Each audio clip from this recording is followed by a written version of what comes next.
Marquettdavon Burton, the saint and the sinner, giving you lessons from. If you've been rocking me for a minute, you already know what it is. Here we go. Let's work. Oh, and by the way, if you have any comments, questions, thoughts, you can use the information below to send it in. If you have tuition and tithes you would like to share for this great information we're going to go through, feel free to use the info below. I'm really going to enjoy this one because I am entertained by Dame Dash. I respect a lot of what he has to say. And also, he's echoed something that I've said years ago about Charlamagne, which is that he is undoubtedly a Skittle guzzler. No doubt about that. Before we get going, let us engage our tradition, which is show love to those who show love to you. May I acknowledge, shout out to the folks who came in even before we started the live session. Much respect due because I always deliver. May I acknowledge Jefferson writes, till the wheels fall off. Peace to the saints. I appreciate you. And also acknowledge Joseph came in, writes, peace to the saints. Shout out to Joseph. Joseph is some kind of baller. That man is very consistent. Anthony writes, peace to the saints. The entire time I watched this interview, I was wondering, what would Marquett's reaction be? You know, there are a lot of gems in this interview, not only about business, manhood, communication, but much else. Shout out to Brian. Comes in by Venmo. He writes, I've met up with the New York Sassin. It should be Sassin, New York. So you say Sassin and then whatever the section name is for the section city. So he writes, I met up with Sassin NYC just twice. I could already say with full confidence that they have my back more than anyone else in my life. I encourage everyone that is a part of this thing of ours to meet up with your section and grow strong together. Thank you, MDB. I appreciate you sharing that because you enable other people to join together in this real life on ground community. And that's going to enrich their lives. The quality of your life will be based on your relationships. We all know that. If you haven't joined up, do so. Patreon.com/thesaintandthesinner. And that'll give you access to our member-only Discord. You get that through going through new member orientation, which is on the 1st of each month. Shout out to Nick. Good to see you again. He writes, tuition, Sassin or nothing. And by the way, thanks for looking out for me on that item in Vegas. May I acknowledge Dominic. He comes through writing Peace of the Saints, tuition. By the way, Dominic has a cool new hat on thesassin.com. If you click products, you'll be able to find it. Or you can go to mdblabel.com to get that hat. Shout out to Caleb. He writes, tuition, Peace of the Saints. Appreciate you, Caleb. It's been consistent. And thank you to all the folks who support the work, especially as I've been demonetized by the Google Corporation, which is now yet another outlet that is controlled directly now by the Israelis. Here we go. I'm going to maximize that one for you. Boy, look at this title. So this is the title. This video has done over 1 million views. It was published just yesterday by the Breakfast Club. It is entitled, Dame Dash Defends His Worth on the Breakfast Club. They're referring to net worth and responds to broke claims. It's funny how only broke people take out time to call folks broke. It's extraordinary. And false teeth and more. And that's obviously a headline that's there because it's it's engaging to the dimwits. But there are a lot of gems dropped in this interview, and I'm going to make sure that you catch each and every one of them. Dame Dash, despite having a number of personal flaws, as we all do, he never fails to deliver to give good information. Now, would I emulate his personality? Hell nah. But a part of that is he's from Harlem. And just like sometimes you might see me operate in a particular way, that's because I'm from LA. We all have different ways we behave based on the culture that we grew up within. So let's go ahead and get to this work. And by the way, shout out to the people who pay what they owe. Shout out to those men who stand up, make their name known. Shout out to Brad. Really appreciate you. Shout out to those folks who are not like, no, I'm not going to freeload. I'm going to support because I'm here watching, consuming, and learning. Appreciate you dearly. And I'm just curious as to what the top comments are. So it's already sorted for the top comments. Or person writes, the producer for this interview must be having the best time ever. Okay, that was not a very interesting comment. Wendy Williams is your OG. This, yeah, that was wild, but also factual. So let's go ahead and get after it. I'm going to start this one from the beginning. And let's work. Hold up. Morning. Okay, let me fix my audio real quick. Make sure that, and once it starts playing, if you'd be kind enough to confirm that the audio is crystal, as is the video. One thing I was going to mention before that person said something devilish in our live chat is when he stated, his girl, or to say his woman or woman that he's dealing with, has produced a book, which is to say a product, and they've sold 80,000 units independently, which is a really good take. You can multiply, right? Multiply 80,000 times 8. It's a good take. I'm saying 8 because that was probably the amount of profit per unit once all of the expenses were taken care of. So it's a good take. But the important thing is, real businessmen, we understand the play. Most peons have not a clue about the play. For example, I find it very comical. There was a business so there was a time I was running one corporation, and because I'm a very productive person and my ambition knows no limit, I was running a corporation that was successful. At the time I was living in South Korea. I came up with another brilliant idea. I experienced it because, as I tell you guys, if you've taken my mini course on how to create a product-based business with $500 or less, meaning if you have $500, you can get started, create something that's going to make you potentially a multimillionaire. Someone dropped the link. It's on school.com, skool.com/Marquett, Marquett. Just click classrooms. It's one of my favorite pieces because it can change your life financially. And I know to many of you, the wealth aspect is the biggest thing. But anyways, I was, as I say in that course, you experience an idea. You don't have to think of the idea. You experience the best ideas you experience. So anyways, I was living in South Korea, running a corporation that was obviously a successful corporation in as much as it was multinational. And I experienced an idea and I rapidly iterated. And I knew that if I started a completely new corporation while already having one and also raising significant amounts of capital, my existing investors would be unnerved and displeased, no doubt. And it'd be, of course, hard to raise a new round. So what I did was I took my old lady and I put her as the CEO of the company, which is to say the face of the corporation. And then we did everything that you do for any corporation that you want to sell or, raise money for, whatever, what have you, which is to say, turn it into cash, exit. And so basically put her at the head, white girl, good looking white girl. And so that was very favorable, of course. And we had revenue generating, trending upward very quickly. And I'm not going to tell the whole story, but I will say this is why I ended up in Forbes. And so what you saw in Forbes was her as the CEO and then me as the CTO. And which is the less visible position. I'm still pictured in the article, which I didn't want to be, frankly. But then you never heard about the company again. And you guys might be able to infer, if you see a company as high growth and it's in Forbes and then you never hear about it again, maybe it got acquired, maybe it was sold, maybe it was taken over, put under a new name, or maybe a company buys it just to kill it. But you can infer that it probably didn't just disappear. And when you're running high-level plays like that, people who don't run plays, people who lack experience, which is the overwhelming majority of humankind, they can look from the outside. They don't understand, and then they make assumptions or they lie. And if they don't like you, they're going to lie. If they're jealous, they're going to lie. And the lies will never be favorable. So I heard some dweebs some time ago saying that wasn't his company. It was that girl's company. Really? That was a girl who grew up among the Amish and Mennonites. She knows nothing of technology, has no formal education, has no professional background.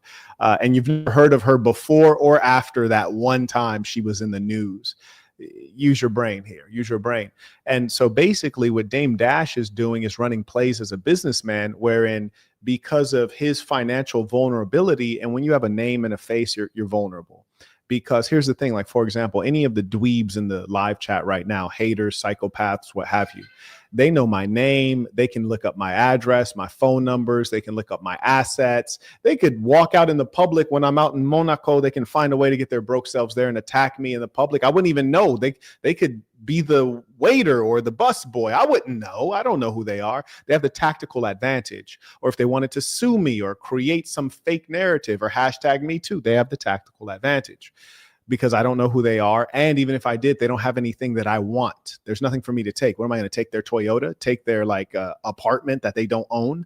So they have the tactical advantage. So what people in the position of a Dame Dash are wise enough to do is say, okay, well, if chicks are trying to hashtag me too, chicks are trying to scam for child support, government's trying to scam for taxes, people are trying to create fake lawsuits, then what I have to do is I have to be broke on paper as clearly as possible for as long as possible. And I have to have my assets under a person or an entity that is less known, less vulnerable, and will not be susceptible to attack. So my mother, my child, my wife, my ex, or not my wife, that would make her susceptible, but my girl, you see, that's smarter, right? My girl.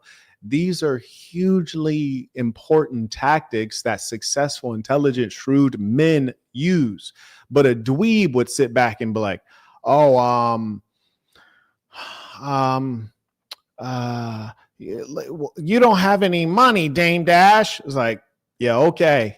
He doesn't have any money, but he lives in a $3 million home. Okay. He doesn't have any money, but he's flying private. Figure out how he does that. It's the jealousy piece, but you really forget to observe the true wizardry. For example, Ray Cohn, who is someone that I don't respect in as much as he's a Skittle guzzler, and he actually ended up dying from HIV/AIDS, which is no disrespect to anyone who's afflicted and sick. But the truth is, unfortunately, this disease seems to happen a lot among Skittle guzzlers because they're maybe doing something that they shouldn't be. And this fellow was a New York lawyer, and he was able to effectively live a whole career and not pay any taxes to the government because he organized his life in a way that allowed him to avoid the tax burden. And frankly, no one should want to pay taxes in general, especially to a filthy government like this, particularly when they don't pay taxes in Saudi Arabia, they don't pay taxes in UAE, they don't pay taxes in Oman. And you should be like, hey, if they can get on just fine without paying them, why do we need to pay them? So anyways, he's very strategic. And people who are broke and jealous, they either don't understand or they pretend they don't understand. And what you need to know is that you can listen to the person who's winning, or you can listen to the person who's an employee. And basically they're there's a term for it. I think they're called Henrys, high income Henrys. What is, let me find, I want to give you guys that term.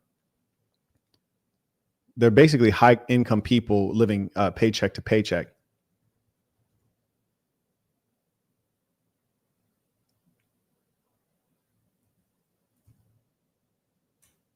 I want to give you that term. Let me see if I can find it. Henry stands for high earner, not rich yet. Henry. High earner, not rich yet. And what that basically refers to are those persons who might work a 9 to 5. They might be famous. They might earn a lot of money, maybe even $1 million. But they're basically W-2 people. They're employees. And as they are employees, they have to clock in. They don't have control over their own life, their lifestyle, and their time, which means they're not free. They're not bosses. And they're really not wealthy either because they're being taxed as an employee. So they're losing much of their earnings. And so you basically have Henrys, which is DJ Envy, Charlamagne, and the broads that are there. And they are trying to criticize a man who actually has full control over his life, which is a hell of a trick for anyone, especially a black guy from Harlem. So this is really important to notice the difference, which is that you have people who don't know and are speculating, talking to someone who does know. And you might observe him being curt or rude or brief with them. And it's because it is frankly frustrating to talk about something that you live and to people who don't live it and they don't know. And they're literally lying. You know what I mean? Like they're literally making up lies. That's frustrating.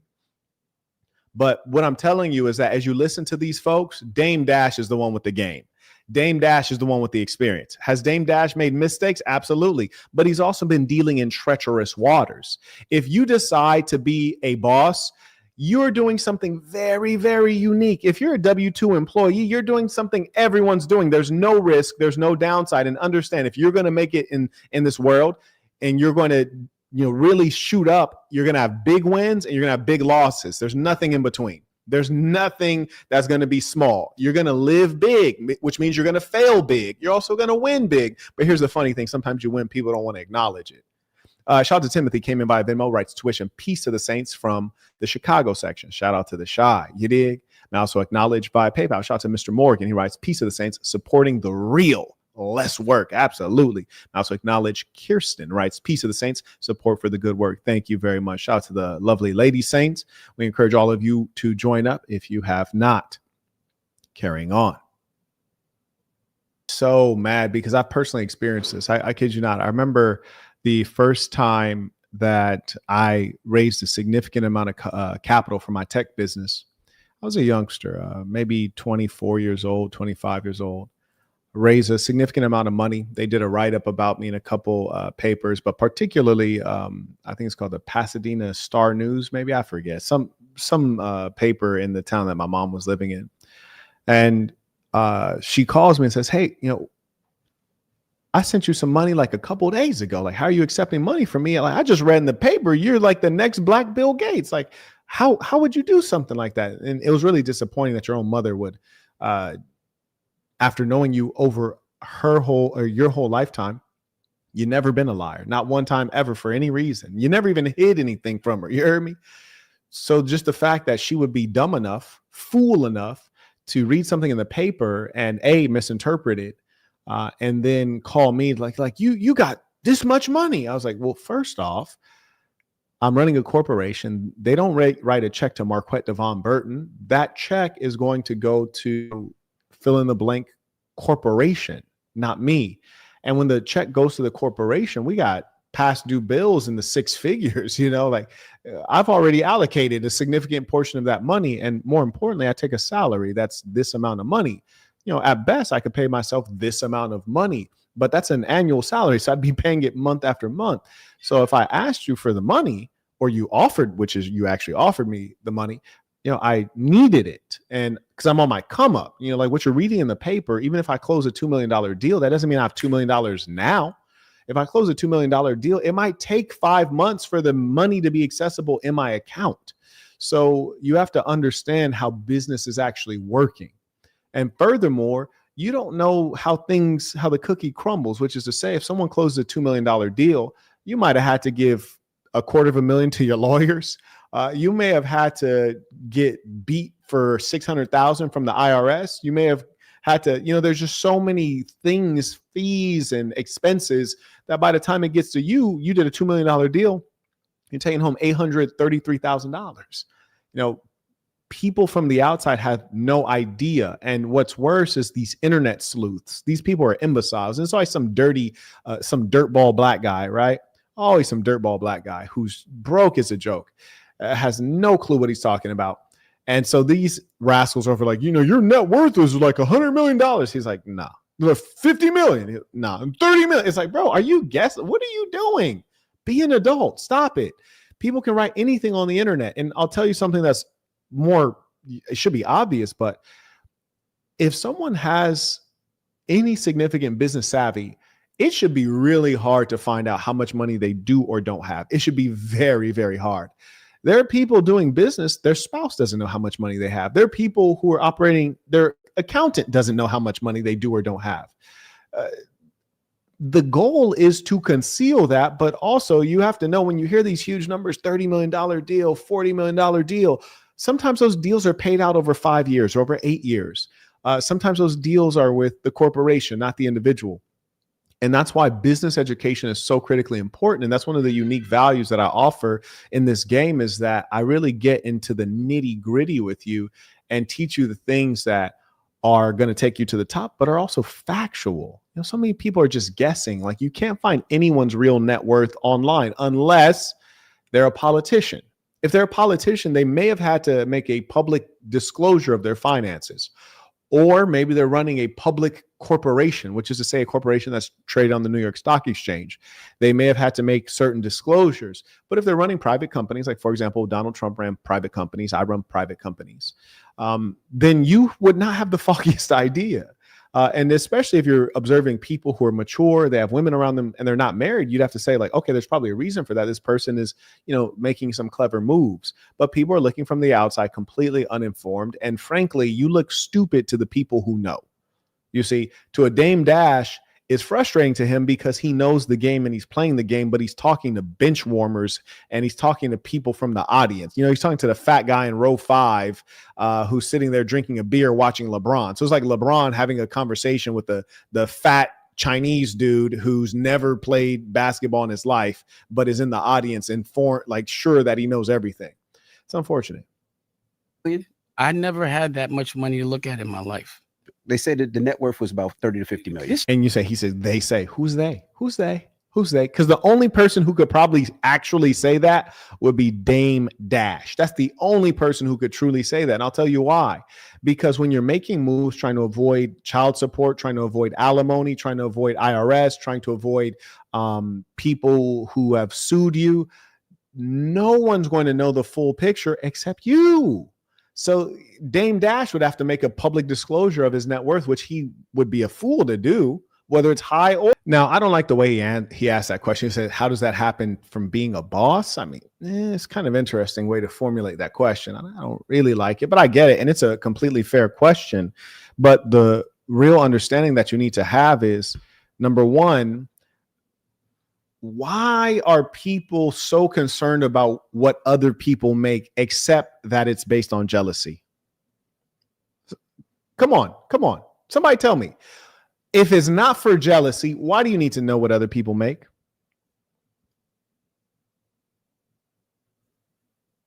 It could only be for jealousy. That's it.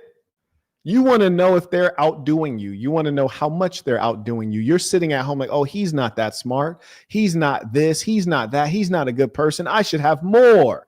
So you need to know what he has so you can compare yourself. And they say comparison is the thief of happiness. It's jealousy. I don't care what other people are making. And generally, when I do care, it's because I want them to have more. Honestly, it is. If I do care what people are making, is because they're my friends and I want them, my friends or my family or my youngins, I want them to be more wealthy so that we can enjoy the same things. For example, I love fencing, which is an expensive sport, right? It's an uncommon, rare sport, and it's expensive. I want all of my friends to be wealthy so that they can buy all of their fencing gear and we can go fly to Northern Europe and watch fencing, or we can fly to the south of France and compete in fencing against people who are royalty in Europe and royalty in the Middle East. That's why I want people around me to be wealthy. And I want to know that they're wealthy so I don't feel awkward in saying like, hey, bro, like, why don't you like go buy a new Saber and, make sure you get the electrified suit and everything so we could fly over to the Middle East. Like there's this one Arab dude who's like the cousin of the sheikh of this and that. And we can go fence with this guy. And after that, we'll go on his private flight to X, Y, and Z. But fencing is the key. Fencing is the entry point. That's why. You hear me? But I don't care to know who's broke. What does that benefit me? I don't care to know who's broke. I mean, except that I want to stay away from them. But truth be told, I can pretty much tell from a distance who's broke. Like, ain't nobody fooling nobody. Like, there's so many things that can indicate to people who have money, who doesn't have money.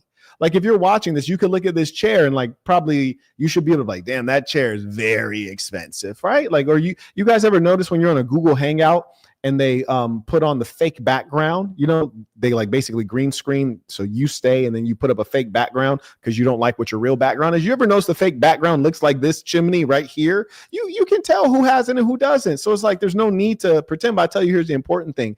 It's the low self-esteem people who care. And I don't care if they're rich or broke. It's the low self-esteem people. The low self-esteem people who are rich, like Kanye West. Kanye West, very wealthy, very low self-esteem. And he's always been like that. That's who he actually is. Oh, he cares so much about money. He has to, because without money, he doesn't feel any value inside. And that's why he's going to keep chasing it over all things, over spirituality, over truth, over his family, over everything. Come on now. Let's talk about it. Let's get deep out here, if you don't mind. Let's get deep. Yeah, we're going to talk about it. Let me acknowledge some of the folks using the super chat feature. And again, I must concede the super chat feature, because I've officially been demonetized and I may very well be removed. None of that revenue is going to me. It is all going to be retained by Google Corporation. So I appreciate you supporting, but do know that you should use the information below because Google is retaining this. I've been completely demonetized. I just happen to be on my other channel where the feature is working, but it goes to the same AdSense account. and Google has already frozen that account. So just in full disclosure, may I acknowledge World Gone Mad supporting the work. Appreciate you. Shout out to none of the above. Yes, indeed. Back where it all started in some ways. May I acknowledge Master Bruce writes, peace of saints. Always he says, betrayal never comes from your enemies. That's a gem. I like that. Shout out to Tyree. He writes, peace of saints. Great breakdown. Oh, absolutely. The best. Michael writes, glad you got, I didn't get monetization, but see again, like I appreciate you cheering for me, but again, you guys have just donated 100% of your money to Google Corporation. Shout out to Nikki, writes peace of the saints, and debt TCG writes keep promoting masculinity and intellect. So yes, sir. Yuma writes peace of the saints. Unfortunate to hear about your demonetization on the other channel. Well, it's the same thing, and I thought I was very thorough in explaining, and I'll re-summarize. One, meaning one person may have 2 channels, 3 channels, 4 channels. All of the revenue goes to one AdSense account, which is how YouTube pays you out. So if you get demonetized on one channel, your AdSense account is frozen and those funds will be confiscated by Google. They're not going to pay you out for like the partial month that you were not demonetized. So even though the super chat feature is working on this channel, all of that money is going to the same AdSense account that is frozen, and Google is confiscating the money. I mean, because if that was the case, demonetization wouldn't mean anything, right? Anyways, but thank you again for the support. He writes, how did you find Scandinavia? My guess is bland and stale, right? The suit is from the second drip trip, looking fresh, by the way. Absolutely. Scandinavia, I was underwhelmed. I thought I'd be more impressed, but very liberal people, very small countries, low population. It's super, but shout out to the Europeans. They surely do know how to market. You know what I mean? Like those people are great marketers. They tell the world that they're the best, and people fall for it. I was super underwhelmed. I got out of there in fairly short order. Finland, I thought, was more interesting than Sweden. Sweden is woefully liberal, and they think a lot of themselves too, especially the women. Yes, indeed. And this fine piece is from the drip trip. Shout out to my boy Mitchell. I actually bootlegged this style off of him, but that's the beautiful thing about, being around super players, man. You dig? Like all those beautiful things are going, it's going to fall down to you. So shout out to the folks who support the work, and shout out to those who are paying close attention. Bought it. Ask ChatGPT. So first off, ChatGPT is it's good. It's a good tool, but it's not great for many things, especially for wisdom or for like figuring out things that average people don't know, because most of the time ChatGPT is an aggregator. And when it says artificial intelligence, it's basically giving you the level of intelligence of an average person who has access to the sum of information that is on the internet, which is to say average information. They're not pulling from genius. They're aggregating perspective. Send in your comments, questions right now. Send your tithes, tuitions. You can use the information below. Just give me one moment.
Okay, let's get back after it. May I acknowledge some of the folks who are still using the super chat feature. Leighton writes, "Pieces Saints. Were you surprised that Terrence Crawford beat Canelo? Also, what are your thoughts on Terrence Crawford earning 10 million compared to Canelo 150 million?" I've actually received this question before. It's a reasonable question. So I'm not surprised because Terrence Crawford has a very complete skill set similar to Floyd Mayweather, who also beat Canelo and embarrassed him, in fact. The only reason one would be surprised is because we've seen both of them go up in weight class. And in this case, Canelo was maintaining his existing weight class, which means that he'd be more comfortable at that weight class. Bud was coming up at a significant level. I knew that Bud would have to be elusive. He'd have to run. He'd have to be hard to hit. And muscle will exhaust you. So knowing that he's coming up that much in weight and having to be mobile for 12 rounds, I thought he'd be another Caleb Plant situation. Caleb boxed well for 8 rounds and then got put to bed, essentially. So we knew that Bud had the skill set. We didn't know what he would look like having a lot more weight on him. We saw him fight one guy who was higher in weight. I forget the name of the guy, his Latino guy. And he didn't look very good, frankly. He barely won. So it wasn't a major surprise because he has all the tools and he's mean, which is an important thing. He can do defense. He can switch from traditional to southpaw, and he can stay in the pocket and really fight it out. He did a great job. Shout out to Bud. Very impressed, very proud of him. With regards to the difference in pay with Canelo taking 150 million and Crawford taking 10 million, well, that makes perfect sense because Canelo is the A side, which is to say the more famous person who brought in the fans and the revenue. And this is not new. I was at Canelo versus Triple G. I was at Canelo versus Danny Jacobs, and probably another fight I'm forgetting. And you'll never see so many Mexican flags in a boxing match. I mean, he brings out all of La Raza. They spend money. They get good seats. They pack that thing out from the nosebleeds down to the floor seats. And it's a huge and growing demographic. And Latinos, especially Mexicans in particular, of course they love soccer, but they love boxing. And so you have to respect that from a business perspective. So that's why he got the 150 million. He has the bigger name, the bigger reputation. And part of him having the bigger name and reputation is not only his boxing skill, which is definitely there, but also his aesthetic, good looking kid who basically looks like a white guy. So he's the best of both worlds, right? Because he has La Raza behind him strongly, and he's a real Mexican, right? And he fights like a Mexican, but like better, like a super Mexican, right? Because he also has the ability to shoulder roll, the ability to use some of the tools he learned from Floyd.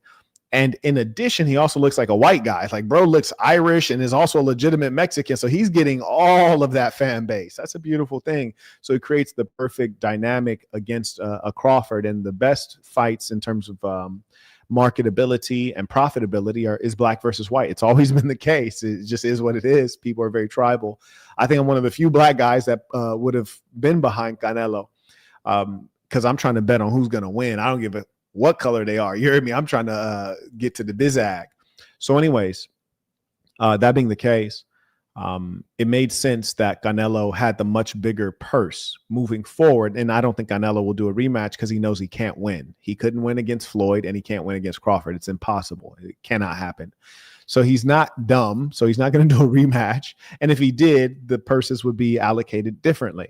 And that's why Bud was wise enough, savvy enough to get the opportunity so that in the future, he can be on the A side. He takes the 150 and then the other person takes the 10 to 50 million. It's just business. And it's not about fairness. Anyone who's ever thinking about fairness, you're probably, you need this ism in a real way. Now, this is where I disagree with Dame Dash. And mind you, we've been listening to Dame, and shout out to my New Yorkers.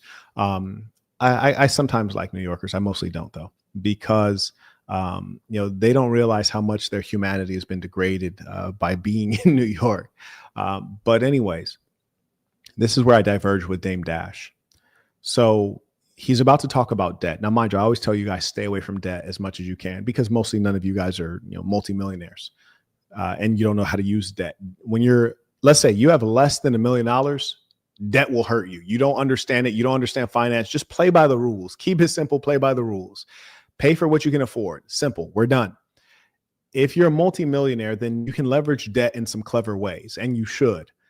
We're about to start getting into this debt conversation. It is a bit complex. I diverge with Dame Dash here, and also the Breakfast Club. These people are idiots anyway, so of course I diverge with them. But let's talk about it if you don't mind. So responsible for that loan. It's a loan. So you don't think? So if the I'm gonna rewind that. loan for 108. So he's about to give a dichotomy here. Let's listen. We'll do that again. Let me ask a quick question. If Quick. somebody It's gets not a loan for $180 million, Let me stop it right there.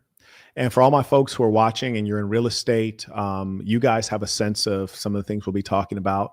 He said if someone gets a loan for $180 million, $180 million, that's a lot of money.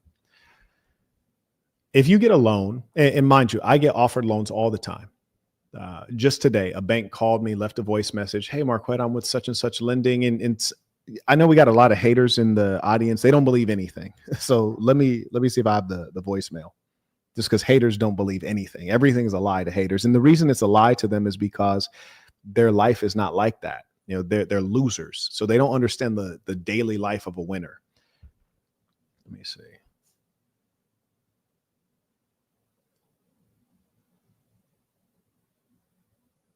Hey, Marquett, it's Kyle Brown at Busy Lending. Just wanted to chat with you about our DSCR program. We're here for you when you need us. We can get rates as low as 5.99%. Direct number here is 73. Okay. Put a 1 in the chat if you're able to hear that voicemail that I just played. I literally just got that before I got on the live session with you guys.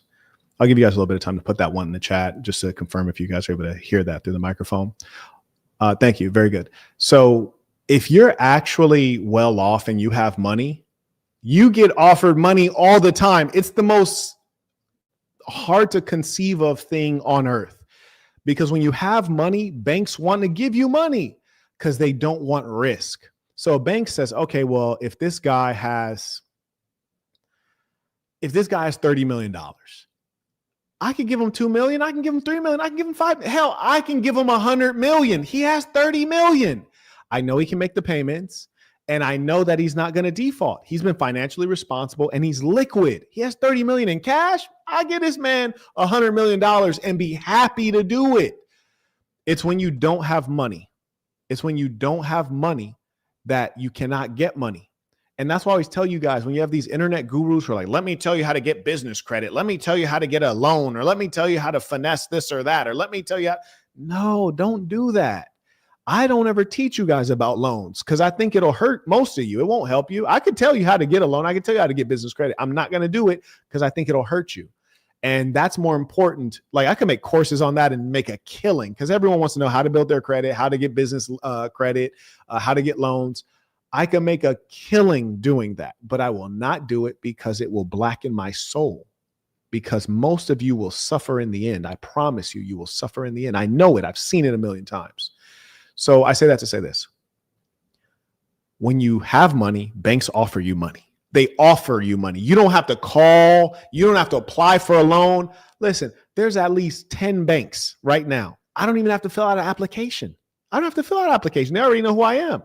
I just call them up like, hey, I got your voicemail. Can you do 30 million?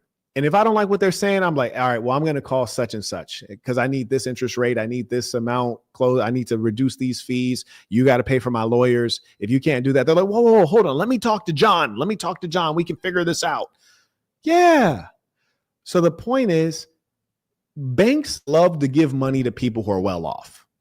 So what Dame is saying here is not about to entirely make sense, because banks are not going to give $100,000 to a jokester. They're not. Generally speaking, it's just not going to happen. And I know that from real life, like literally from every day I get emails and phone calls from banks, literally. And it's only because these banks know for a fact that I'm liquid. They're not guessing. They know I'm liquid. Are they rich or broke? No, they're not rich. Okay, now these people he's talking to, the Breakfast Club, they're idiots, and they think that he's asking them trick questions, so they're answering it according to the assumption that it's a trick question. He just said if someone can get $180 million, if someone has $180 million loan, are they rich? And then DJ Envy foolishly says, no, they're not. No, actually, in all likelihood, yeah, they are rich. If you can get $180 million loan or $100 million loan, you're rich for sure. And by rich, I mean you have significant assets and significant holdings, and some of which has to be easy to make liquid, not all in real estate. Dame has gone way off the rails here. You guys know I like Dame, so I'm not going to just like speak ill of him.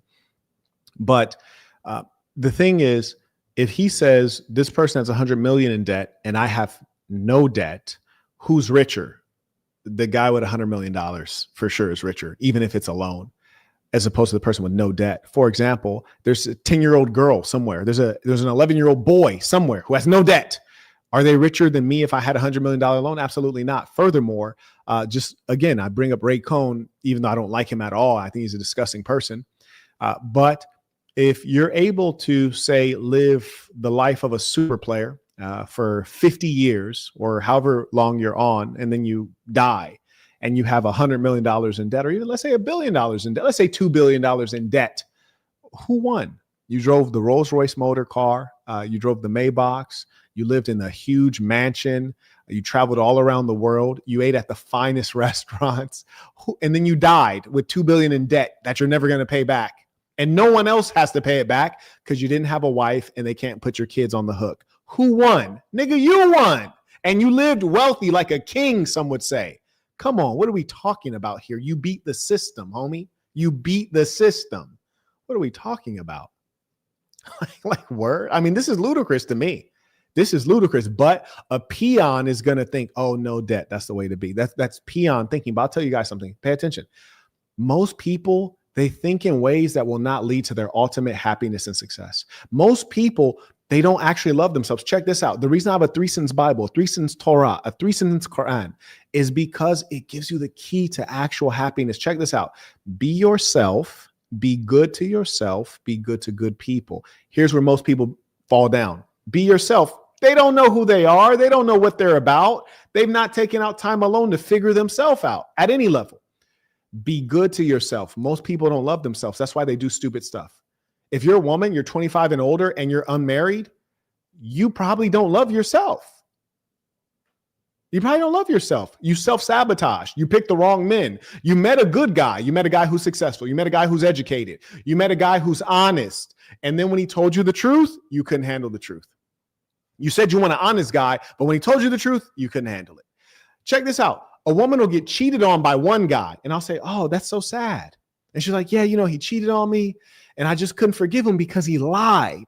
I'm like, oh, okay, for sure. Then you say to the girl, well, what if you deal with a guy and he's completely honest, educated, successful, and he tells you, hey, I would like to have 2 wives, you and another wife, and you'll have a great life.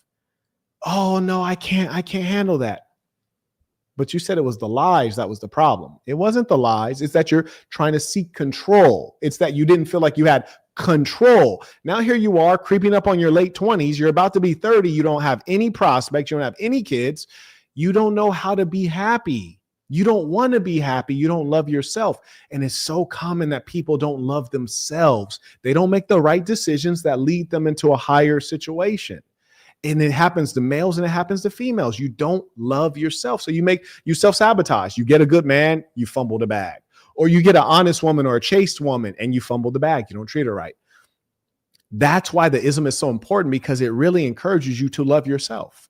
And in loving yourself, you're going to pick the right person to be with.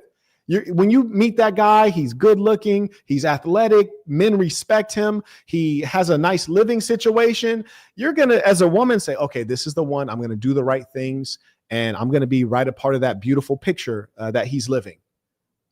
But most people, they don't love themselves. Absolutely. Thank you, Dean. He said, get Boss University, discover yourself. Absolutely. Absolutely. Boss University, people say, Marquett, you only talk about financial success. Bullshit. Boss University, the whole first section of lessons, it's all on self-knowledge and self-improvement. Nothing to do with money. Self-knowledge, self-improvement. The smallest section in that whole course is on finances. The smallest section. Come on now. Because I can tell you can be filthy rich, but you could have mental issues. You haven't resolved what's in your mind and what's in your heart. The money means nothing if you haven't resolved what's in your mind and heart. I just had to take that out to really emphasize that people are not making the decisions that will lead them to happiness. I can't tell you how many women are out there looking for the perfect guy. The perfect guy, tall, handsome, rich, and only wants me, monogamous and honest and funny and charming, and he's the same religion as me. That guy does not exist at all. And even if you met the guy, you'd still screw it up. Come on. And the same thing is for the guys. They want the girls to have like unrealistic characteristics. Like she got to be a bad beat. Well, that's a problem already. I promise you. Because the girl that's shaped like this and she looks perfect all the time and she's covered in makeup and she got all the surgeries, she has no personality. She has 1,000 bodies in her background. She's in love with social media, not you. So it's just like, you guys really have to take me seriously. I'm telling you, life can be so very simple, but you make it complex. I know a young lady, for example. I don't even want to put her business out there. It's so hard because I want to be able to help people, but I never give unsolicited advice. If people don't ask me for advice, I don't give the advice. But let me just remind you guys that if you make an effort to be around only good people, you will wipe out 90% of your problems. I promise you. Because it's the people who are not good people that they put you in unfair situations. Listen, let's get back to this work. Let's get back to this work. Y'all don't hear me though. Turned around to the homie just to laugh at him. That's crazy. But also, I think I don't understand these rappers that rap about crime, especially drug dealing, because the sentences are so long. I can tell you, if you commit crimes that don't have a statute of limitation, I would feel exceedingly uncomfortable referencing any of it. I just don't comprehend how rappers can make entire albums about selling drugs. It just makes me think that they're lying, because the level of paranoia you get when you have caught a body and the body's still out there. You hear me? Like the body's still out there, whether they're a missing person or they've been reported as dead, or even they've been found and they're searching for the killer they're investigating. I don't care if it's 10 years later, you will never be comfortable speaking about that. You'll just never be comfortable. You will always feel paranoia. It is not a comfortable way to live. So just the idea of a young Jeezy, who, mind you, I think is the fakest person on earth. And I enjoyed a couple of his albums, but I remember meeting young Jeezy at Young Jeezy, West Side Gun, DJ Drama. We're at the Gervonta Davis boxing match in the VIP area, where the limos come and pick you up. And he was just the scariest nigga on earth. You hear me? I was like, bro, I don't believe, bro. Like, bro, weird as hell. Paranoid little rascal. Now, I wanted to give bro some respect since he got the ball D. You dig? Shout out to Gail. He writes, I respect your explanation, but he did elaborate by explaining that he has the same things that these other people have without being in debt for any of it. The same Rolls Royce you're talking about, TV shows, etc. Well, I appreciate you giving that perspective, but I will tell you this. If you are paying for a car cash, and like, for example, like let's take some of the cars that I have. So you mentioned the Rolls Royce. Let's take you got a brand new Rolls Royce, right? The idea that you're going to spend $400,000 in cash on a liability, I think that's stupid, frankly. And one thing I can guess about Dame, he's a Harlem cat, I'm an LA cat. We want to ride clean, right? So like after 4 years, 5 years, like, I don't really want it. Give me the new one. Bring the new one. And honestly, my last Maybach, you guys seen the Green Goblin, the two-tone black and green. And then when I bought the new White House, I got a different Maybach, all white for the White House, right? And I can tell you, just within 2 years, there's only a 2-year difference, but the brand new Maybach, they have so many new features and new designs that it was actually worth it. It was very rare. I was like, wow, I feel really good about this purchase because the new feature set, like for example, with the massage seats, of course you get I got all 4 massage seats, which to me, anything less is uncivilized, even though most of the seats are empty most of the time. But the massage seat just 2 years ago in the Maybach, it massages your back, but that's it. Like it's like the whole back and the lumbar. So like from the shoulders to the back, it'll massage you. But the 2025, it'll also, the seat itself that you're sitting on massages. So you'll get a massage from the back of the knee, if you will, all the way through the gluteus. So that's a lot of significant change. And that's not the only thing. So I tend to like that. I mean, other things didn't change, like the tray tables that you fold out to work on your laptop. That didn't change. The champagne glass holders didn't change. The refrigerator in the rear didn't change. But they did change the panoramic view, the panoramic roof and how that operates. Also, one thing that I thought was really neat. They also put in, of course, the new outlets, the Wi-Fi didn't change and how that's operated. There's a lot of things that are the same, but the things that they changed were like really, really well done. Like for example, in the center console, because mind you, if you get one reason that I find the Maybach way better than the Rolls Royce is because the Rolls Royce, you have a bench seat in the rear. To me, that's uncivilized. It's like, what are you, an animal of some sort? If you have the bench seat, your car looks like a regular car in the back. It's like, word, that's what you paid $400,000 for. Please stop it. But if you get the Maybach, you can choose to upgrade to a 4-seat configuration, which means the car has a total of 4 seats, meaning in the rear, there's only 2 seats and they're separated by a large partition, which has a number of amenities within it. And so I only get the 4-seat config. Anything less is uncivilized. But one of the things that I really like about the upgrade to the Maybach 4-seat config is the middle of it. Now they've obviously added in an iPad. Essentially, it's like a touchpad that you can take off and you can use that to operate things. And you also have the TV screens in front of you, which are also touch screen. But when you're in the captain's seat, you can push forward that front seat and damn near lay flat in the rear, which means that the touch screen is so far away, but you can still have the screen in your hand to control everything. It also comes with Bluetooth Maybach headphones so that you can watch something on TV while the person next to you is watching something different on TV, and you can both use Netflix and Wi-Fi and what have you. And the middle console, they made it completely electrified so that you can press a button, it'll cover everything. It'll cover the cup holders, which are both heated and cooling. It'll cover the champagne holder. It'll cover all the outlets and things. So it's really quite beautiful and remarkable. And also they have AI in the car as well. So you can say, hey, Mercedes, make the ambient lights blue. Hey, Mercedes, turn on my massage seat. Give me a heated massage. Hey, Mercedes, open the window shades. You know how the window shades in the Maybachs and the Rolls Royce, it's really neat. So the improvements were extraordinary. Like really, I was impressed, and it almost never happens. Carrying on. Oh, I say all that to say this. Dame Dash, if you're going to pay $300,000 for a liability, which is a Rolls Royce or any luxury car, any car. So you pay $300,000, right? 5 years goes by. Now you want to measure up to the super player. So you want the new Rolls Royce, right? Of course you do. So now your $300,000 that you paid in cash, that car is only worth like what? $160,000? You took an L, my boy. If you would have financed it 5 years later, you may have paid it off, maybe, or maybe you stopped within 3 years or 2 years, got the new one, and everything stayed consistent. Your payments stayed consistent, except you're in a new car. You didn't have to fork up any extra cash. You just basically switched one out for the other one. It's much smarter. It's like not even close in comparison. You're looking at Dan like, you're an a-hole, maybe, but he's right. You don't know, shut up and listen to the teacher. And honestly, if I was there, I would be listening. Marquett, does Dame have more money than you? I don't know. Maybe he does. Maybe he doesn't. We'll never know. But I tell you what, I know Dame has experience in things that I don't have experience in. And I've experienced in things that Dame doesn't have experience in. But the difference is I'm going to go in there humble because I want to know what he knows. I don't care if he wants to know what I know. I'm sure that I want to know what he knows. You see, I'm putting a priority on my learning. So I'm going to go in there trying to learn. I'm not trying to teach. You hear me? I know what I know. I'm not trying to teach. In fact, if you want to learn that, you're going to have to pay for that. So if he's willing to talk and give game for free, I'm there for it. And here, I'll tell you something more. If he was going to charge a reasonable price, I'll pay for it because he knows things that I don't know in an industry that I'm interested in. Full stop. Full stop. And I'm a smart man. I'll pay for things that I want. I want this watch. I'll go to mdblabel.com and pay for it.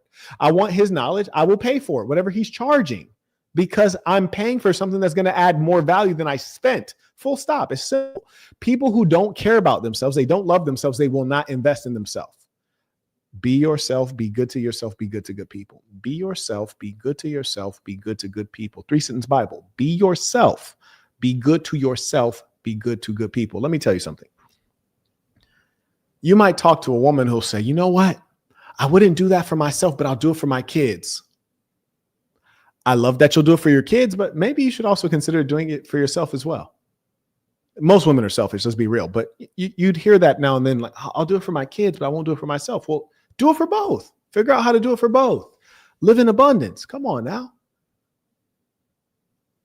I'm teaching you right now because this is a business you don't know. You've been in this room for 30 years straight. So you're missing a lot of life. Not really. Well, then stop No, you are. See, the funny thing is Charlamagne's offended right now. I'm going to enlarge it because you can look at his face. He's dead serious. You see Charlamagne stop smiling and giggling like a broad. He's hurt. He's offended right now because he knows Dame is speaking the truth. And I'm going to tell you what Dame is saying because Dame and I live the same life. Dame is telling him, you spent 13 years on a schedule every single Monday, Tuesday, Wednesday, Thursday, Friday. Monday, Tuesday, Wednesday, Thursday, Friday. 5 days. There's only 7 days of the week. You spent 5 of them bitches coming to the same place every single day for 8 hours. And you had to wake up at 4:30 a.m. just to get here because you got to drive through New York traffic. You did that every freaking day. Actually, not every day, 5 out of 7 days. For 13, 15 years, you missed out on a lot of life. That's what Dame is telling him. And that hurts to really think that you spent your greatest resource, your time, doing the same thing. That hurts. He hates to hear that. And what he doesn't realize is beyond the financial things that Dame is discussing. Dame is saying, I've had freedom. I've had control over my life and my time. I've had the chance to actually be an individual and to exist in the world. You haven't. That's a heavy one. And that hurts. You heard me? And listen, that's my story too, man. That's why I identify with Dame, because that's my story. When you look at my Instagram, and somebody dropped my IG for the people who don't know what's up. Matter of fact, I'll drop it myself because the mod's kind of slow today. Instagram. And I appreciate you guys being mods, but you know what I'm saying? Y'all kind of slow today. I'm going to get this done. Sometimes it be like that. Instagram.com/Marquett. You can go through and try to scroll through all my highlights of traveling around the world. I even have countries that aren't even listed on my highlights that I've been to. I was having too much fun to take pictures, or my assistant wasn't there. Huh? There it is. You tap in with a boss because you get to see my day to day. And I think it'll be beneficial to a lot of you guys, to be honest with you. I try to post mundane things as well so that, you know, life is not all fun. You know, life requires some work. But the point is, if I've been, you know, filling up 4 passport books, traveled all around the world, I've been living life. I have so much experience. And that's why, you know, people talk about, oh, you know, respect me because I'm old. I have wisdom. No, nigga, you don't have wisdom. The last 15 years, you did the exact same thing every day. There's no wisdom there.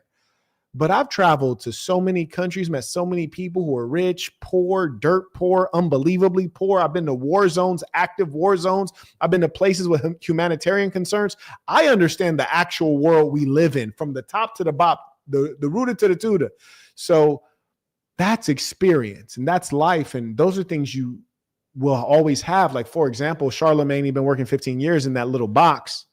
So if he loses that job, man, that's an L. He just go get another one, you know, I presume. But when you ask, well, what did I take out of this 15 years? A job skill, maybe. Not a ton of memories. But when you ask me, Marquett, the way you've been living, you and Dame living free, what have you taken out of the last 15 years? Oh, man, I can recount to you so many extraordinary memories that you'll never have. Like, I remember being in Oujda, in Morocco, the Kingdom of Morocco, which is in the northeast. And I was in a restaurant that basically is somebody's house because this is not a tourist town. And I remember being in there with the homie, and we're eating, and we don't really know the local culture. This is some of the early days. And the woman comes over and she rips off a piece of bread, and you eat communally, and is an older Moroccan woman, super thick, but older. And then she scoops up the bread and then scoops up the food and then feeds it to me like I'm a baby. You can't get those experiences from a Moroccan woman. Basically, you're in her home like a Moroccan grandma feeding you with her hand, and then just teaching you the difference and like the tenderness in this culture that you'll never find in the West. Like, where can you go in the West where you go in a restaurant that's basically somebody's house? They don't have that. There's too many laws and regulations that'll prevent that. That's number one. And number two, if you did go in any restaurant, whether it's family owned or not in America, where would you find a grandma or an auntie who feels the level of comfort to walk over to your table uninvited, scoop up the food with her bare hand and feed it in your mouth like you're her kid?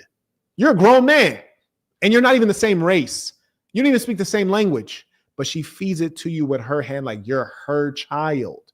You can't get that. You have to live that. And I could tell you 100 stories like that.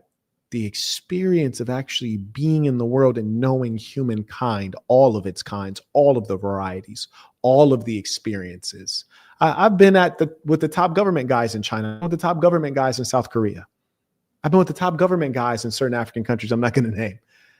And I've also been in places where there's open warfare, which I'm also not going to name. So the expanse of experience and wisdom and how it changes you and the things that you could reflect on, like if you trapped a Charlamagne in a room for 2 days and he was just alone with his thoughts, it wouldn't be much for him to like, he'd get bored with himself. Nigga, I could sit there and reflect on memories for 2 days straight. You hear me? I'll watch TV. It's in my mind. There's a new show on every hour, homie. So again, he's speaking in the currency of respect, and respect means nothing to this person. But also, that's a very valid question. And shout out to Dame for having a level of sensitivity, which frankly I don't have. But it's some maturity that he's displaying here, some sensitivity, and he's really in the wrong place because he's dealing with jesters. He's dealing with like would-be comedians. And I think the other woman literally is a comedian. I think her name is Jess Hilarious, if I understand correctly. And he's trying to get out a real message and be serious. He needs to remember, hey, you came here to market. So like pull out another one of your products. Like, hey, oh, by the way, Charlamagne, that was really funny, man. Great. Thanks for that. Anyways, the Black Box, you can get this on Amazon. You go to Amazon.com, type in Marquett Burton, the Black Box. This is a great work. It has over 500 reviews and they're all 5-star, and you can't fake that on Amazon. This is a book of guidance that will guide you. It's a biographical work, but it's really about you. It will inspire you to be your greatest. Highly recommended, the Black Box. Anyway, Charlamagne, yeah, and then go back and forth with them and then just get up out of there after you've done your promo, because that's why you're there to promote, right? But the problem is that you're letting him sidetrack you. And I talk about these things in Boston University, which is like you have to go in with a plan every time, no matter where you're going. You need to go in with a plan. And when you have a plan and you have a script, it's very hard for people to get you off. You think that's all right? I'm just asking. Can I speak? I don't want. He playing games. Okay, I'm going to go ahead and take a pause for the calls right now. If you guys want me to carry on, happy to do so. If you want me to carry on, send in your comments, questions, ties, and tuition below. If you're like, hey, Marquett, I'm good. I don't like game. I don't like knowledge. Then we'll go ahead and wrap it up. And thank you to all the folks who have supported using the information below. Oh, yeah. And shout out to Dev. He writes, also get the Black Box on audiobook as well. Yes, indeed. I actually did it myself. I'll never do that again. It takes so long because it's actually a long book. It's a good book. But if you go to thesassin.com, that's THESASN.com, click products, you can get the Black Box on audio.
By the way, shout out to Dame. Dame is keeping us entertained, man. Dame is keeping us entertained and educated. Now, granted, he can't do it like the big homie. I couldn't foresee Dame just doing a podcast like this and like really being engaging. Dame has to interact with somebody for you to get the best out of him. But this is quite an experience. Again, to remind you all that I am demonetized and that you should use the information below because this is going to go 100% to the Google Corporation. If that's your aim, then carry on. But this will not go to me at all. It'll be 100% to the Google Corporation. Rich writes, comparing Charlamagne's job to a regular job doesn't make sense. He's running the #1 rated radio show in the largest city in America, and it's syndicated nationwide. Damn, I think you mean Dame. Okay, so I think that was Dame. Dame is washed. Your take is off on this one. Rich. If you'd like to come on and discuss, I'll invite you on. I'll yield the floor to you. So just let me know. I'll drop the link. All we ask, obviously, is that you turn on your camera and then we can have the conversation. It's just a matter of difference of opinion. There's no hard-nosed verbal combat to ensue. But like, for example, I think you missed the point, which is that Charlamagne is a 9-to-5er. Yeah, you can slice it up however you like. He's a Henry, which is what I described early, which is high income, not rich yet, because he doesn't have control over his time. So what you're doing is you're valuing a high income and fame, which is not half as good as having control over your time. And you may enjoy your job, but he's just a wealthy employee. So those are called golden handcuffs in the corporate world. That's all that is. And, you can really measure up someone based on how they look at that. Bosses, we look down upon that because I wouldn't be caught dead doing that. Like if you told me, Marquett, we can make you the most famous podcaster, but you have to show up every day, 9 to 5. I'm like, keep the money, keep the money, keep the money. Hell nah. Because if I don't feel like it, like I don't want to go. And I'm a disciplined person. I can do anything if I choose to, but I just rather not choose to do that. And that's the difference. It's like bosses, bosses seek control. We're free men. And if you would like to take on the golden handcuffs, I mean, they are golden, but they're handcuffs. So I'm more concerned about them being handcuffs, whereas you're concerned about them being golden. And that's just a difference of the kind of men that we are. So your point stands. You've spoken the facts in terms of observing Charlamagne's position, and I've spoken the facts in terms of what Dame's position is. And would I call Dame washed? Oh, absolutely not. I respect Dame. I admire what he's done. I certainly wouldn't have wanted to pay all that child support he's paid. Like me, I'd rather put a hit out. You dig? That's just me, though. I damn sure wouldn't have paid a penny in that child support, but everything else seems like he's done a good job. Time I really enjoyed the information here and the motivation that was shared. I hope you guys had a good time too. Thank you to the folks who have supported the work today and those who continue to support. Thank you especially to all of my members, those folks at patreon.com/The Saint in the Center, The Saint in the Center spelled out, that is. I appreciate you. You guys make this possible. To those of you who just freeload every day, like, damn, bro, like at some point you got to thank these people also because they're paying for your education. So you're like their child or something. But thank you to the men and women who support, who are very loyal, have been and will continue to be. Until next time, peace to the saints.